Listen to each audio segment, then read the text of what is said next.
dans le rétro de l'histoire. Votre chronique qui vous amène au cœur de l'histoire de la région sur RVL.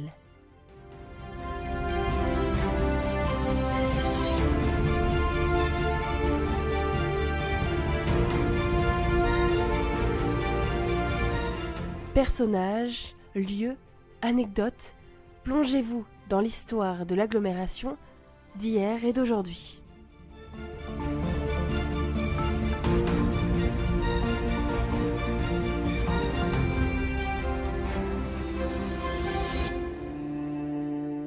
Aujourd'hui, pour me rendre au travail, je suis passée par la Brec, lieu inévitable pour tout Havrais, Harfleurais ou habitants de l'agglomération. Et pendant les bouchons, j'ai regardé cette statue que je vois tous les jours sur le rond-point, mais que je ne remarque jamais vraiment. Et je me suis posé la question, d'où vient cette statue? Qui est cet homme? Gérard Lecornu, de l'association Les Lézardeurs du Temps à Harfleur, nous répond à cette question et nous emmène à une autre époque. Bonjour Lucie, bonjour à tous.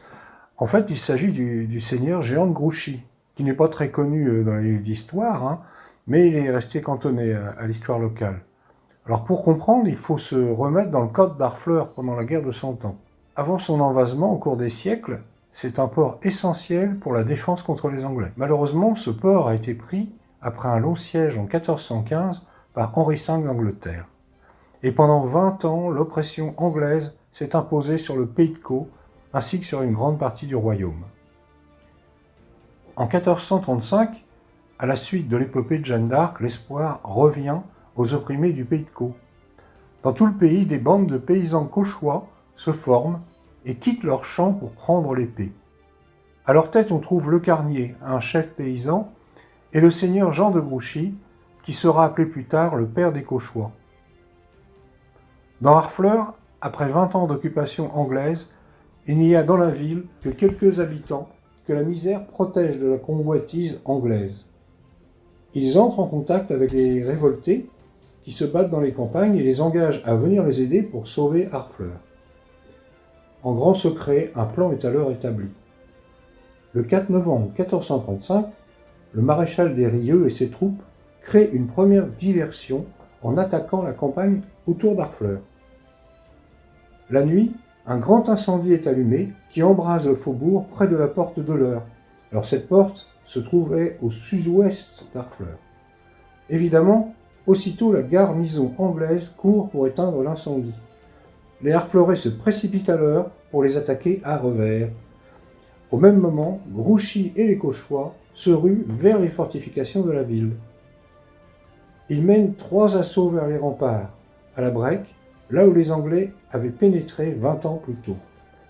Le combat dure toute la nuit. Au matin, enfin, les fleurs de lys, symbole du royaume de France, apparaissent sur la ville, tandis que 400 Anglais, rescapés des combats, regagnent piteusement leur vaisseau et fuient vers l'Angleterre. Jean de Grouchy est alors âgé de 80 ans.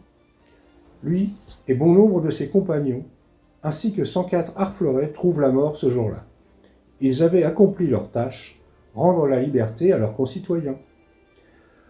Pour rappeler leur courage, et jusqu'à la fin du XVIe siècle, 104 coups de cloche sonnent chaque jour au clocher de l'église. Alors il y a une anecdote à ce sujet, c'est qu'en fait, le sonneur de cloche, pour ne pas se tromper, mettait 104 petits cailloux dans sa poche. À chaque coup de cloche, il en laissait tomber un au sol. C'est pour cela que depuis cette date, Harfleur est appelée la cité des 104. La statue de Grouchy, elle, sera érigée en 1875 sur la place d'Armes, puis transférée au carrefour de la Brec. Grâce à cette chronique, j'espère que maintenant vous savez qui est ce courageux héros qui libéra Harfleur. Peut-être même que cette belle chanson de Charles Trenet va vous revenir à l'esprit. Vous qui passez sans me voir, sans même me dire bonsoir, donnez-moi un peu d'espoir ce soir, des temps de peine. Vous dont je guette un regard,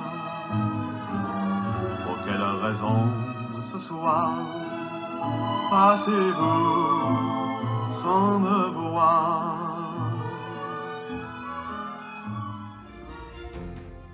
Cette chronique vous est présentée par RVL en collaboration avec l'association Art Fleurez, les Lézardeurs du Temps.